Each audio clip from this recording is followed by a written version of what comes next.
Bienvenidos al Timón del Mundo. Tengo el placer de contar con Javier Espinosa, periodista del Mundo. ¿Qué tal estás? Hola, ¿qué tal? Muy buenas tardes. Bueno, lo primero, muchísimas gracias por tu tiempo y por pasarte por aquí. Y Mariano, tengo el placer de volver a contar contigo. ¿Qué tal estás? Muy bien, Alberto, muchas gracias por invitarme y Javier, encantado de coincidir contigo aquí. Gracias a los dos. Igualmente. Bueno, antes de empezar a hablar de Oriente Medio, Mariano, cuéntanos un poco de tu libro y ya empezamos en materia. Bueno, rápidamente no quiero extenderme porque tampoco es lo típico de robar tiempo a ninguno de los invitados, ¿no? En este caso, mi libro versa sobre lo que fue mi tesis, es sobre el Afganistán de los talibán, del primer emirato del año 96 al año 2001. Lo hemos titulado, está en ediciones La Tormenta, la oración y el rifle, ¿no? La oración, pues por cómo los talibán implantan esa ley islámica a su manera, lo que es la Sharia interpretada por un código aparte tribal, el Pashtun-Wali, de una forma brutal y cómo se impuso a través de la fuerza, ¿no? De ahí lo de el rifle. Presento rápidamente lo que es una esbozo del libro, está aquí, la oración y el rifle. Está ya disponible creo que en varias librerías, tanto también en internet me parecen todos tus libros. Y bueno, si la gente le interesa, yo encantado. Ha sido el fruto, bueno, como indiqué, de lo que era mi tesis y posteriormente quité o quitamos, porque también hay que elaborar o alabar el trabajo de la editorial, en cuanto a quitar lo más denso, lo más técnico, para que sea accesible a todo tipo de lector. Así que vaya por delante mi agradecimiento, Alberto, por poder mostrar el libro en este programa. A ti por tu tiempo, ya lo sabes. Bueno, vamos a hablar de Oriente Medio. Javier, ¿cómo estás viendo la situación en Irán y en Israel?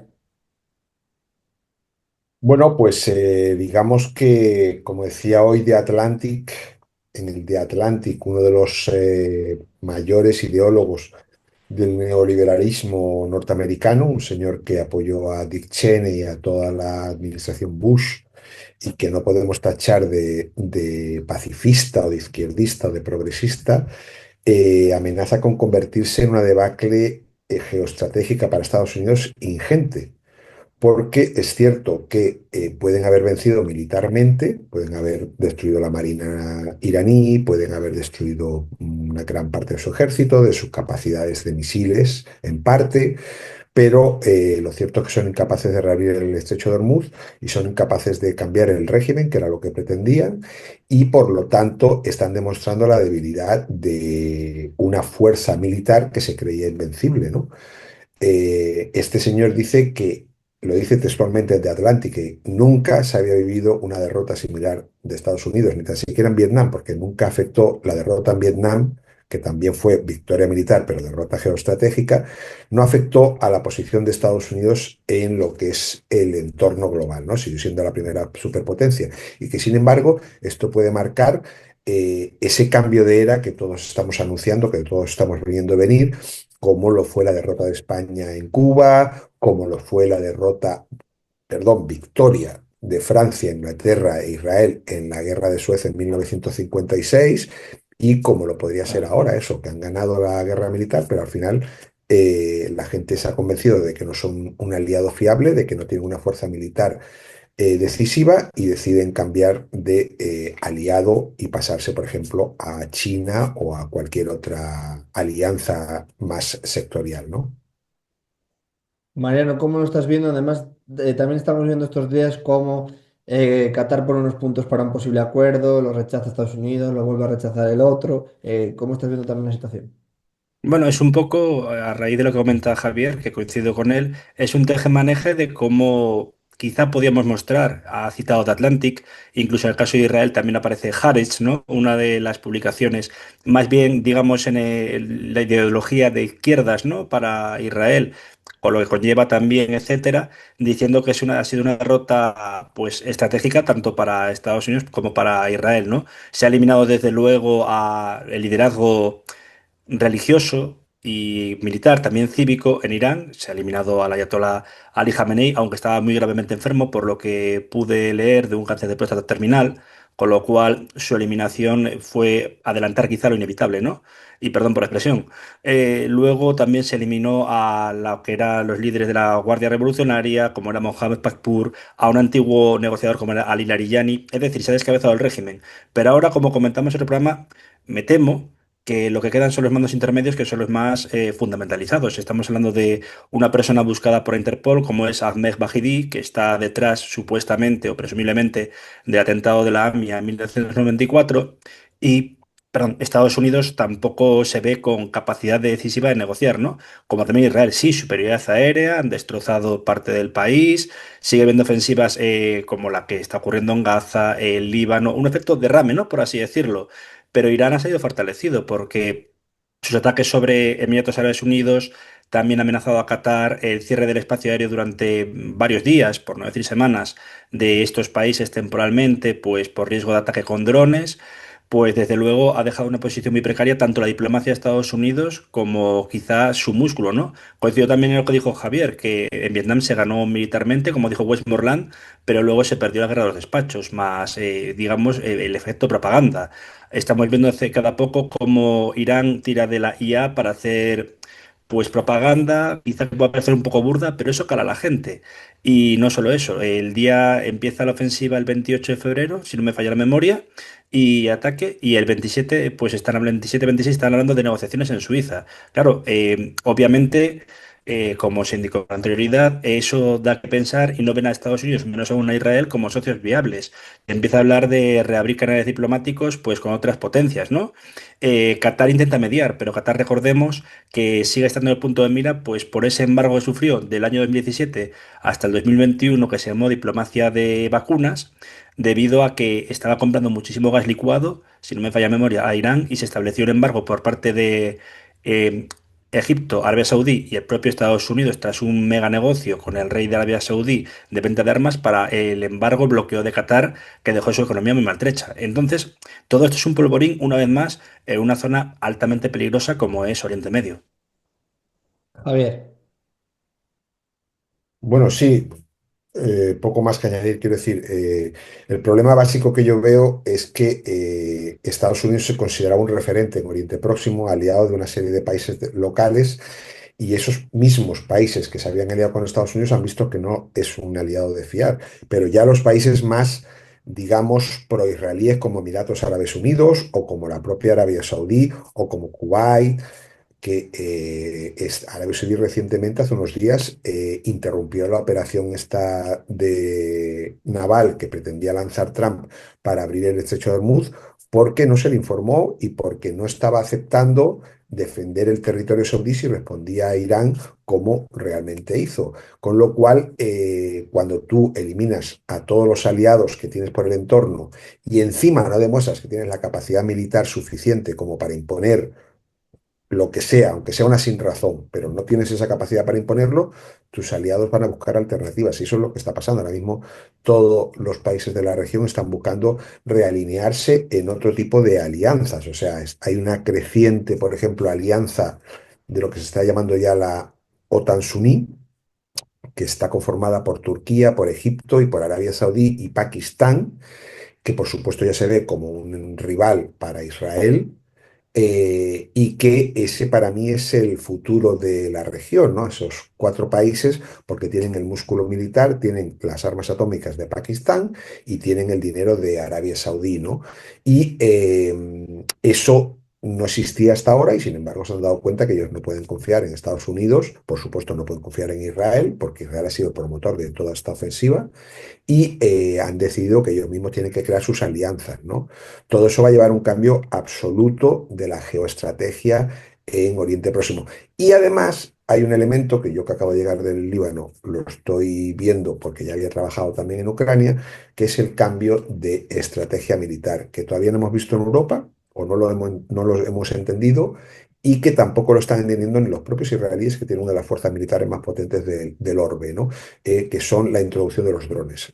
Hezbollah ha comenzado a introducir desde finales de marzo los drones con fibra óptica, que ya se utilizaban en Ucrania desde el año pasado o incluso antes, Y eso ha sorprendido por completo al ejército israelí, hasta el punto de que si tú te lees la prensa israelí, todos los días hay análisis sobre el gran desafío que supone este nuevo armamento, que es muy barato, son drones que valen 300, 400 euros y que te pueden destruir un Merkava que vale cientos de miles, no sé cuánto vale un Merkava, pero vale casi cientos de miles o millones, no sé.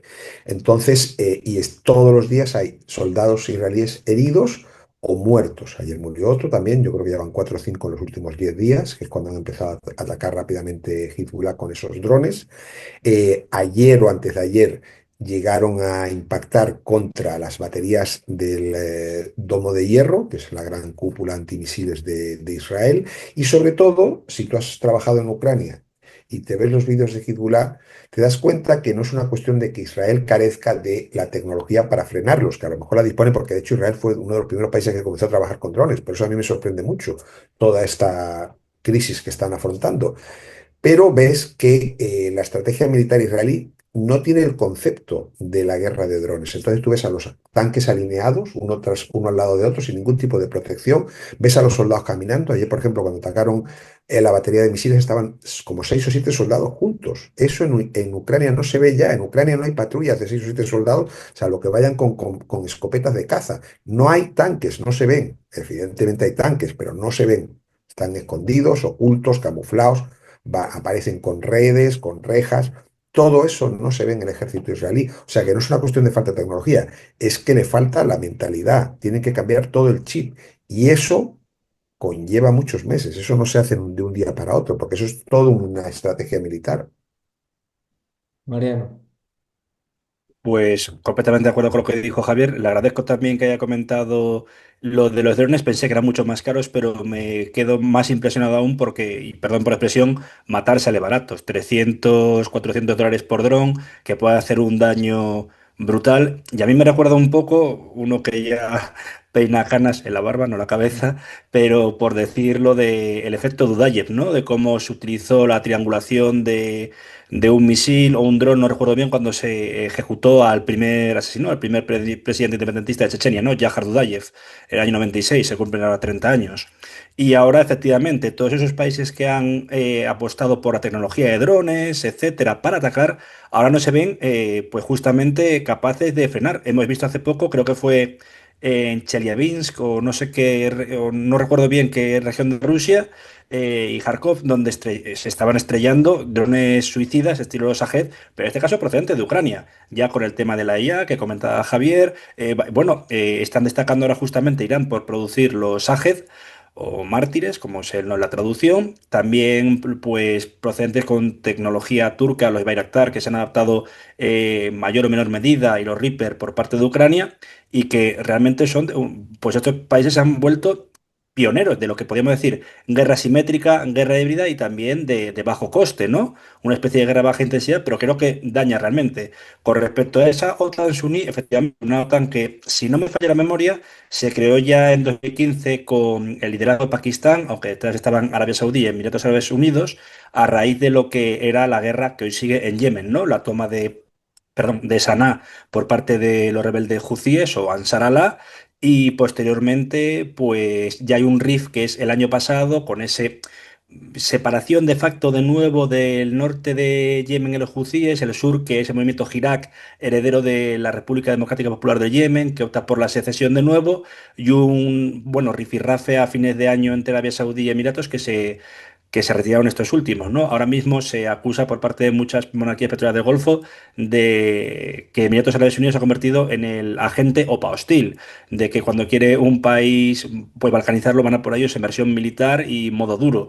Ha pasado con el tema si no me equivoco, de efectivamente Yemen, con el tema de eh, Sudán, con la guerra que hay ahora entre las fuerzas vamos, de Hemeti, las rebeldes, y el propio, vamos a llamarlo gobierno, aunque no deja de ser una dictadura militar o una junta militar, y también en Somalilandia, ¿no? Otro que también, por cierto, que ha sido, creo que reconocido su independencia por Israel, si no me equivoco, y también habla de Estados Unidos de reconocerla como tal, lo que puede dar pie a mayor tensión en la zona. Entonces, aquí el verdadero ganador efectivamente es Pakistán. Pakistán, que es un país de 200 millones de habitantes aproximadamente, con un arma nuclear, como también diciendo saco músculo porque así asusto a mi rival en la zona, que no es otro que la India.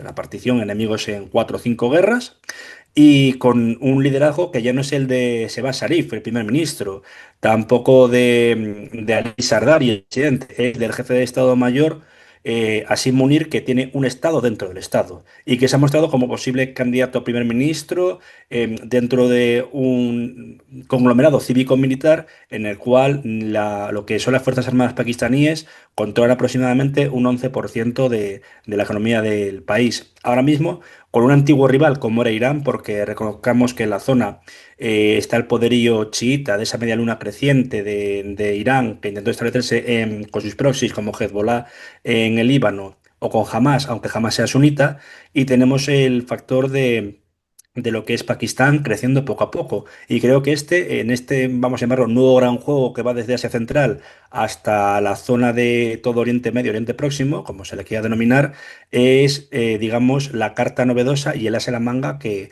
puede dar un cambio a lo que es tanto la diplomacia como la geopolítica que decía Javier en la región, perdón.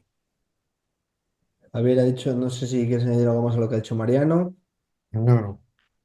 Pues vale, te quería preguntar también cómo estás viendo la situación en Israel y también en el Líbano y en Gaza. Porque claro, y no se está hablando nada de Cisjordania, que también está la situación con los colonos, que también es muy importante. Hombre, mira, Israel ha tomado un giro muy preocupante a raíz del 7 de octubre, de la masacre que ocurrió ese día, el 7 de octubre, porque cada vez, y yo leo todos los días los diarios israelíes, las fuerzas fundamentalistas que ya están dentro del gobierno están adquiriendo más poder. Yo, por poneros un ejemplo, Ben-Gvir, que es ahora el actual ministro de Interior, nosotros lo entrevistábamos, yo vivía en Israel entre el 2000 y el 2006, lo entrevistábamos cuando queríamos entrevistar a un friki.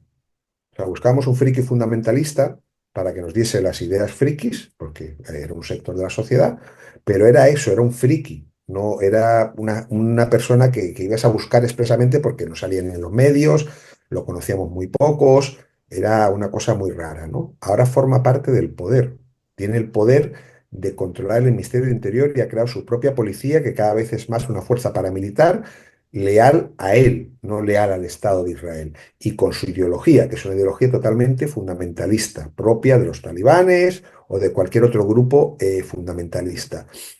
Esa gente está metida ya en el poder, pero es que la sociedad ha sufrido una radicalización absoluta. Si ves las encuestas, la mayoría apuesta al genocidio, no se desentiende del genocidio de Gaza, es decir, lo apoya, que se haya cometido, apoya el que se siga atacando al Líbano, de hecho, o sea, la gente, digamos, que mantenía una cierta lógica, aunque fuesen sionistas, ha desaparecido del espectro de Israel. O bien se han ido del país, o bien no se les escucha, y son una minoría ínfima. Hay todavía algunas manifestaciones, pero son una ínfima, ínfima, ínfima minoría dentro de ese Estado.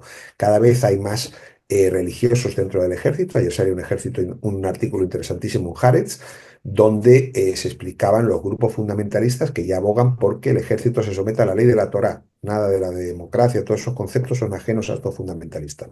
Democracia, libertad de expresión, todo eso es totalmente ajeno. Entonces, ese giro hacia lo que yo preveo, y espero equivocarme, pero preveo que sea una teocracia, porque al final es lo que están abogando esta gente, una teocracia con un rabino a la cabeza del gobierno y en el que Netanyahu sea de izquierdas, aunque nos parezca una ironía. Todo eso es lo que está ocurriendo ahora mismo en Israel. Y es muy preocupante porque no hay manera de frenarlo. Digamos que Israel es una creación, si vamos al pasado, un proyecto que fue apoyado por las naciones europeas, básicamente bajo un ideario colonial.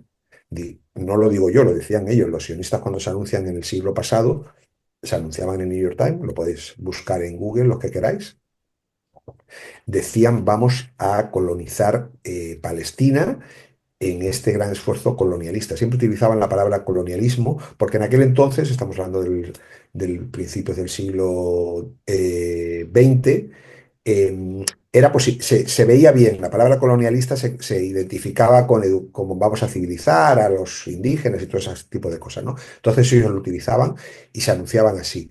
Ese proyecto colonialista evidentemente estuvo apoyado por las naciones europeas y todavía nos cuesta desengancharnos de ese apoyo que le hemos prestado durante décadas, permitido cosas que no se lo hubiesen permitido a ninguna otra nación. Y no lo digo yo, lo dicen ellos. Todo lo que han hecho los israelíes está escrito y está declarado y está publicado. O sea, ellos tenemos vídeos en Google por ahí de la masacre de Tantura, donde se habla de cómo violaban a gente, de cómo arrasaban aldeas, de cómo ejecutaban a gente. Lo dicen ellos, los propios ex soldados israelíes. No lo digo yo. Lo habíamos visto ahora en Gaza, cómo se hacen los selfies por todas partes, matando, destruyendo, volando, cometiendo crímenes de guerra, que son básicamente, tú vuelas a una universidad, es un crimen de guerra, vuelas a un hospital, es un crimen de guerra. Pues bueno, pues ellos se graban haciéndolo. Pues todo eso ha pasado durante décadas. Lo que pasa es que durante décadas lo hemos ignorado. Se ha visto, se sabía, los que estábamos interesados en la historia de Israel o vivíamos allí, lo leíamos, pero no tenía ningún impacto. O sea, había algunos historiadores, Ilan Pape, Benis Morris, que hablaban de que eso, de que la Nakba no había sido que los palestinos se habían levantado por la mañana y habían dicho, coño, pues nos vamos de Palestina que ya no nos gusta. No, había un plan, el plan Dalet, que estaba diseñado muchos años antes, con brigadas, exactamente, la brigada uno va a tomar esto, la brigada 2 va a tomar esto, la brigada 3 va a tomar esto, y se le asigna limpiar estas aldeas, y se les asignaba cometer masacres que han sido reveladas por la prensa israelí, para que eso hiciese expandir el miedo entre los palestinos y huyesen los que habían sobrevivido, ¿no? Todo eso está publicado, pero se ignoró. Bueno, pues todo eso dio lugar a que se fuese creando un Frankenstein basado en que no pasaba nada, en la impunidad, como yo siempre digo, la impunidad es malísima, porque cada vez te da más arrogancia. Y al final hemos llegado al clímax del genocidio, que al principio, evidentemente, nadie duda de que el 7 de octubre se cometieron crímenes de guerra por parte de Hamas, evidentemente, eso es una obviedad, pero lo que pasó después ya estaba planeado y además también está publicado. O sea, había un plan ya para eliminar todo lo que es Gaza, porque siempre han querido quedarse con todos. El proyecto de los dos estados siempre ha sido una entelequia, una quimera. Cuando se firmaron los tratados de Oslo, lo primero que se hizo fue incrementar los asentamientos para impedir que se pusiesen en práctica esos tratados. Y en cuanto llegó Netanyahu al poder, cuando mataron a Rabin, ese proyecto de los dos estados quedó en fantasía, porque nunca se puso en práctica, nunca. Yo, de hecho, asistí mientras vivía en Israel, como lo que sí se implementaba es un apartheid. Yo viví en Sudáfrica, el final del apartheid en Sudáfrica, y cuando yo llegué a Israel y empecé a moverme por Cisjordania, me quedé pasmado, porque lo que veía era exactamente lo que había visto en Sudáfrica. Las leyes diferentes, carreteras diferentes, justicia diferente, asignación de recursos diferente, o sea, siempre beneficiando al blanquito, en este caso los colonos israelíes, y fastidiando al negrito, en este caso los nativos palestinos. Eso es lo que se implantó hace ya muchos años, estoy hablando del 2000 al 2006, un sistema de apartheid en Cisjordania. Todo eso se ignoró, se le permitió hacer y hemos llegado a lo que hemos llegado, a un Estado cada vez más fundamentalista y con el que muy pronto tendremos que lidiar, porque las teocracias con armas atómicas, sean islamistas, judías o esquimales, no son buenas para la salud. Mariano, Pues es así, es que poco puedo añadir a lo de Javier. Efectivamente, estamos hablando de lo que fue. Se citaste, Javier, a un autor que se tuvo que exiliar, como es Ilan Pappé, uno de los nuevos revisionistas judíos que le llaman, ¿no? Israelíes. Está también Gideon Levy. Bueno, también me parece que estaba Avi Shlaim, aunque es nacido en Irak, que luego se traslada a Israel, una lilla forzada por. Bueno, por la época en la que hay los distintos golpes de Estado en el Irak prebacista y luego ya con Saddam Hussein. Pero desde luego hay una cosa en común, que todos ellos han podido documentar masacres como la de Sheikh Yassin, o Deir Yassin, perdón, que fue una aldea palestina completamente masacrada. Y luego, con respecto a lo del friki, es así, es que hay un vídeo del año 95, sí, 95, de un chaval de unos 19, 20 años, con un teléfono móvil de aquella, muy gordo, que parecía que es un zapatófono, ¿no? Un ladrillo, llamando a sus padres y gritando que había matado a Rabin. Esa persona era Itamar Ben-Gvir.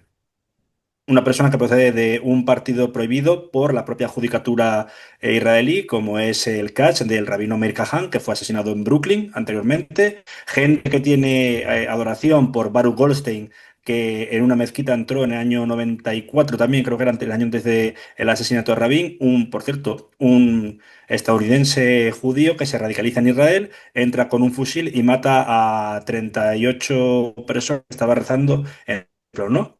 La tumba de los patriarcas, creo que era. E igualmente, Ben-Gvir aplaudió eso, tiene un póster de esa persona, intentó hacerse, en su despacho quiero decir, intentó hacerse con su fusil de asalto y ahora está efectivamente en el poder, junto a otro aún más fundamentalista como es el ministro de Finanzas, aunque se habla menos de él, que es Belafeles Smotrich, ¿no?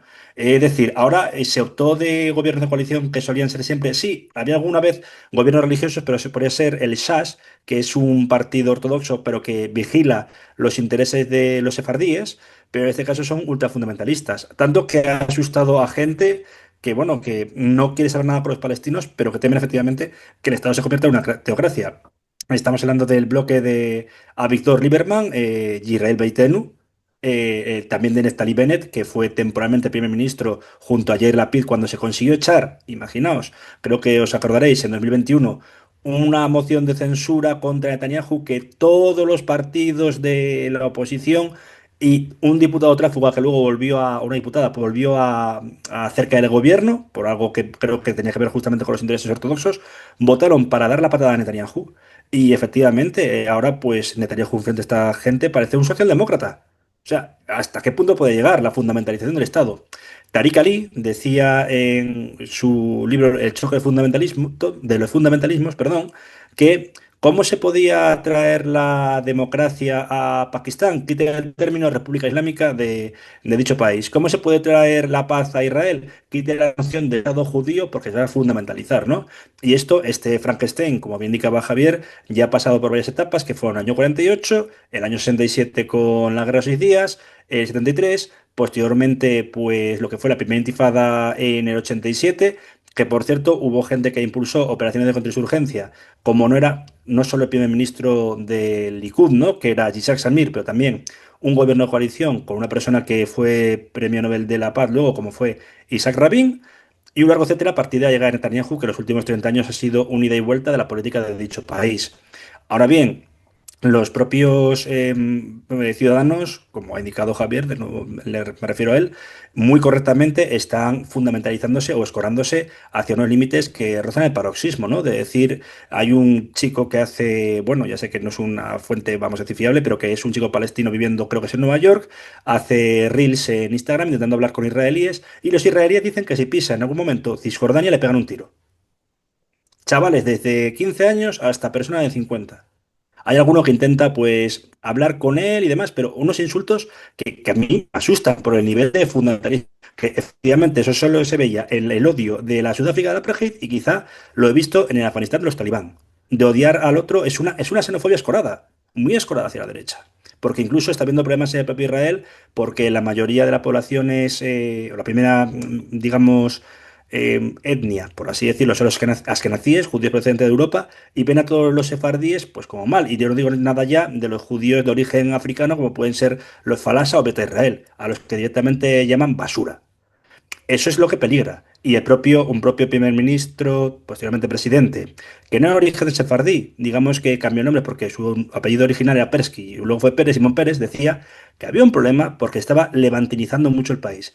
Entendiéndose por levantinizar que llegaban muchos judíos que huían de lo que eran los problemas en países árabes, desde Siria, Irak, el Líbano, y que en cambio lo que tenían que fomentar era en todo caso lo que eran los refusiénik, los judíos procedentes de la antigua Unión Soviética. Eso asusta porque ha creado ese muro de hierro que decía Abdel Laim y yo creo que, ojalá también espero equivocarme como Javier, pero que ahora mismo la deriva no solo autoritaria de Netanyahu, que es una especie de Orbán a la israelí, sino también la deriva hacia un Estado fundamentalista teocrático, es casi un hecho. Véase poco antes del 7 de octubre lo que fue el cambio de la judicatura o lo que el cambio intentó hacer de la judicatura a Netanyahu y que le vino muy bien por eso, desgraciadamente, y tengo que decirlo así, la masacre del 7 de octubre. Para derivar la atención de la población de esos problemas de la judicatura y de la separación de poderes hacia lo que era una guerra abierta contra Hamas y Hezbollah. A ver, ¿quieres añadir algo comentar algo más de Israel. No, no, está. Pues chicos, no sé si queréis comentar algo más de Oriente Medio o si nos queda algún punto. Yo no sé, Sí, a mí me interesó si le puedo preguntar a Javier claro, lo cómo, que tú quieras. si me permite, Javier, preguntarle, ya que volvió, cómo se ve la situación en el Líbano, si está atado el gobierno, si el presidente, el nuevo presidente, digamos, que lleva menos de o un año en el poder, Youssef Aoun, ha conseguido hacer algo, pero está atado de las manos, cómo ve también lo de la situación en Siria con el gobierno de HTS, siempre que se pueda preguntar, claro está.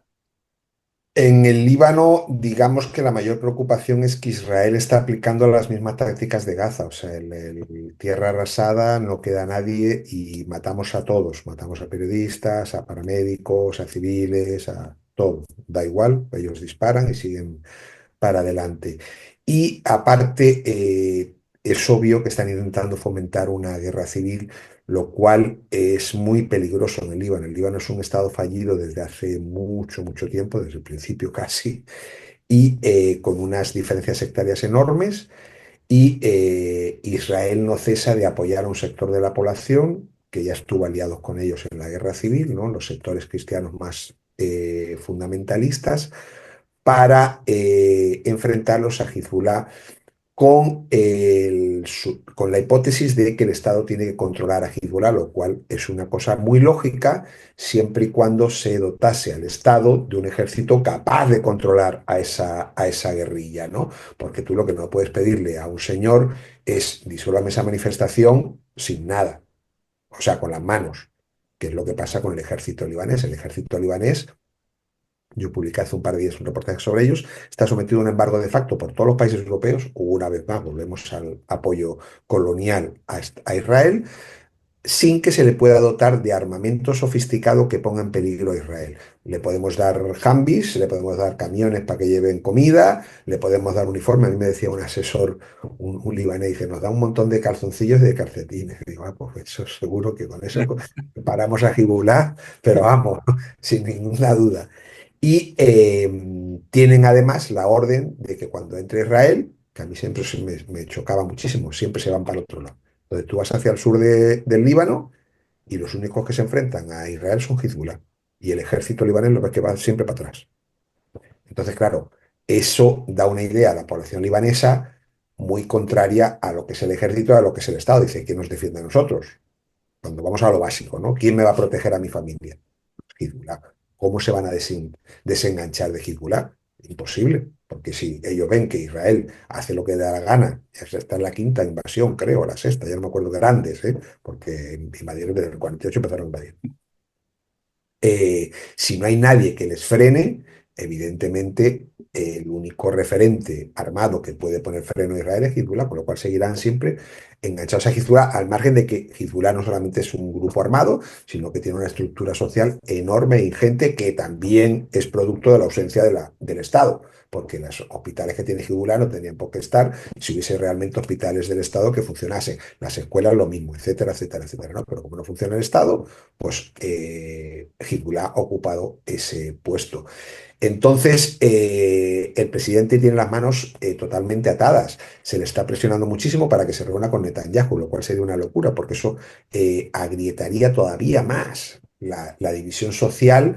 Hezbollah, por supuesto, ha dicho que eso es un anatema, que no lo aceptarán, y cuando el gobierno le ha dicho que entregue las armas, han dicho que sí, que estamos con lo vuestro y que ya lo veremos, que por supuesto no lo van a aceptar. Entonces, se ha creado un limbo ahí en el que el Estado intenta reafirmarse un poco. El ejército ha hecho algunos gestos, por ejemplo, el otro día detuvo a 8 personas en las zonas de los barrios del sur de Beirut, que son zonas controladas por Hezbollah, que habían disparado al aire porque está prohibido utilizar a las armas en Beirut, y los detuvo y no pasó nada. O sea, entraron en esas zonas y Hezbollah lo aceptó. Bueno, pero son gestos muy minúsculos. O sea, el ejército no tiene posibilidad técnica de desmantelar a Hezbollah, porque es que no la puede hacer Israel. Es que es lo que yo hablaba con un general. Digo, si no la puede Israel, ¿cómo va a poder hacer el ejército libanés, que es el ejército número 116 de todos los ejércitos del mundo? Mientras que Israel debe ser el cuarto o el quinto. Es imposible. Con lo cual, ya te digo, el Líbano está en una situación muy conflictiva y para mí el mayor peligro que tiene es que puedan retomarse los conflictos sectarios. No creo que se llegue a una guerra civil porque Hezbollah mantiene una cierta lógica y sabe que eso sería destruir el país una vez más, si es que queda algo por destruir, pero todavía destruirlo más. Pero bueno, no estamos ya en una era también de lógica, ya estamos en una era en la que solo se atiende al estómago, con lo cual, Hezbollah, tú me preguntabas por Siria. El gran error estratégico de Hezbollah fue meterse en la guerra de Siria, porque no tenían nada que hacer en esa guerra, salvo que hacerlo por la orden que recibió de Irán. Y ahí se creyeron, una vez más, volviéndose a punto que yo siempre cito de la impunidad y la arrogancia, se crecieron, montaron un ejército, pasaron de ser de un grupo muy reducido a ser un grupo con decenas de miles de combatientes, y en esas decenas de miles de combatientes entraron no sé cuántos infiltrados por Israel. Y por eso, precisamente, cuando empieza la última guerra, Israel revienta toda la cúpula de Hezbollah y mata a Nasrallah, al sucesor, al siguiente y al siguiente y al siguiente, porque todo ese gran ejército en realidad eran infiltrados, muchos estaban infiltrados por Israel. Ahora han vuelto a las tácticas de los 80, que son grupos muy pequeñitos, que no se conocen entre ellos, han eliminado todo tipo de conexiones electrónicas, o sea, los beepers, los internet, todo eso ha desaparecido, se hablan entre ellos, mandan papeles, mandan mensajeros, tienen una gran autonomía. Antes todo era de piramidal, o sea, dirigían a rally y iban todos, claro, todo estaban infiltrados, pues se iban muriendo uno tras otro. Entonces, ese gran error estratégico en Siria lo pagaron con sangre y con miles de muertos, pero han aprendido. Y respecto a Siria, bueno, Siria también está en una encrucijada en el que intentan batir el verse afectados más todavía por la guerra de Oriente Próximo. Siguen estando acosados por las fuerzas de Israel. Israel sigue también ocupando territorios en el sur de Siria, más de los que ya ocupa desde el 67. Eh, Al mismo tiempo, ellos siguen teniendo la rivalidad que tienen con Hezbollah, efectivamente, porque en Siria no se olvida todos los sirios que murieron a manos de Hezbollah, ¿no?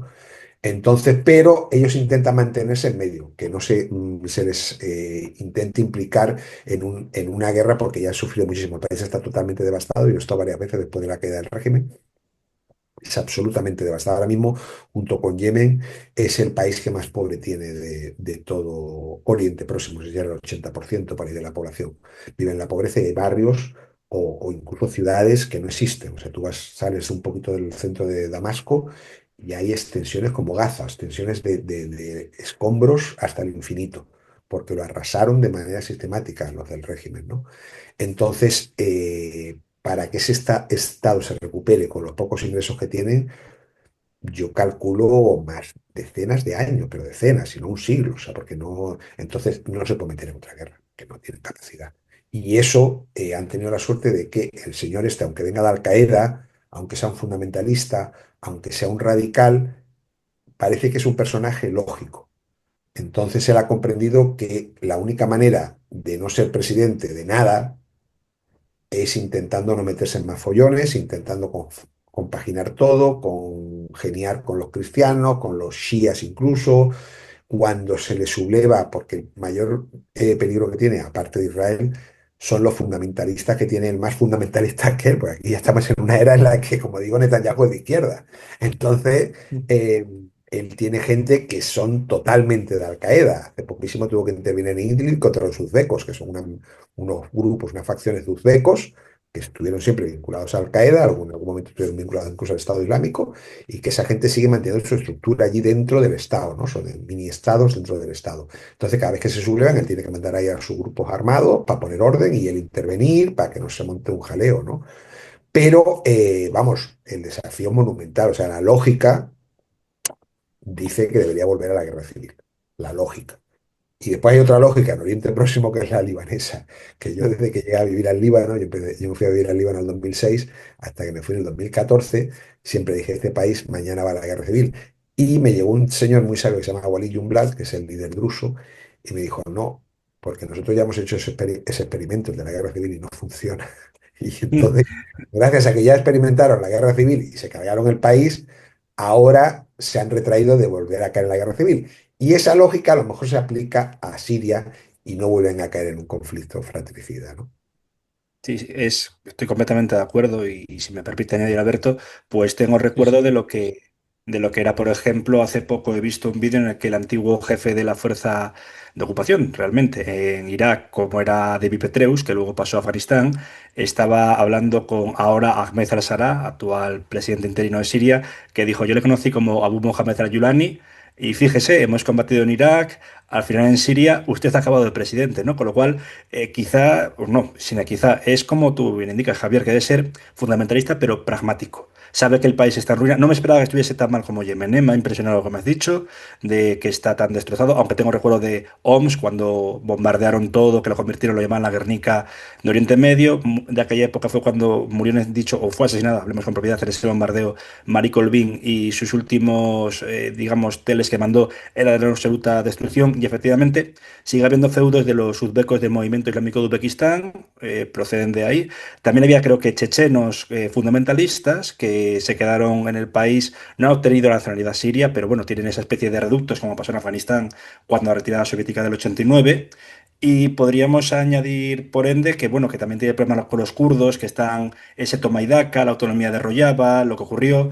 Me parece que también con los drusos, que ahí en su, vamos, divide y vencerás, Israel ha vuelto a utilizar los drusos de Israel con los drusos de Siria y estamos hablando de un país que lo que más que necesita urgentemente es una reconstrucción económica por sobre todo y ante todo el factor que desde 2011 hasta ahora, 15 largos años, 13 reales de una guerra civil hasta que cae en diciembre, ¿no? Si 2024 Assad, pues parece que va a intentar estabilizar con miedo aparte, porque Ben Gvir supongo que fue el que dio la orden de bombardear como una especie de sacar o dar el do de pecho al Departamento Ministerio de Defensa de Siria cuando estaba cerca a Yulani, ¿no? O al-Sharaa, que decía, yo es que al final, para que veamos en qué se convirtió el friki, decía, prefería tener a Assad porque tenemos un enemigo visible. Y bueno, y la teníamos ya hasta asustado, porque la superioridad militar de Siria dependía en muchos casos, pienso, que de Irán y del dinero que llegaba ahí, del entrenamiento de las IRGC y posteriormente de Rusia, hasta la retirada de 2024.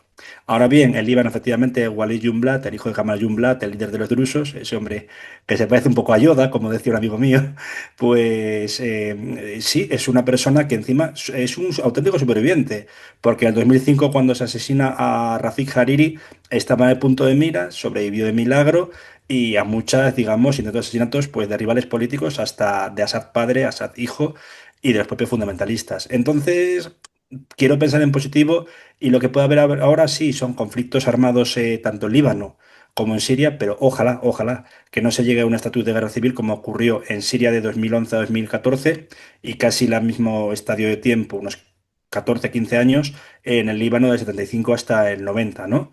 Yo creo que la gente sobre todo está cansada de tanto conflicto.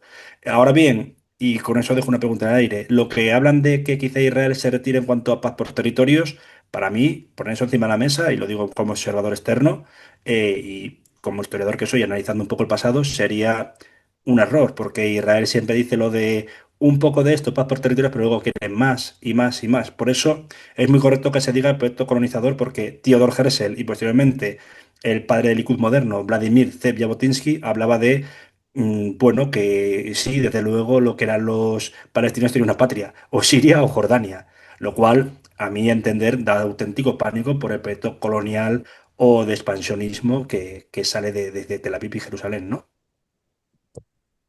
Pues bueno, chicos, no sé si queréis añadir alguna cosa más. Si no, lo dejamos aquí. Muchísimas gracias a los dos y un fuerte abrazo.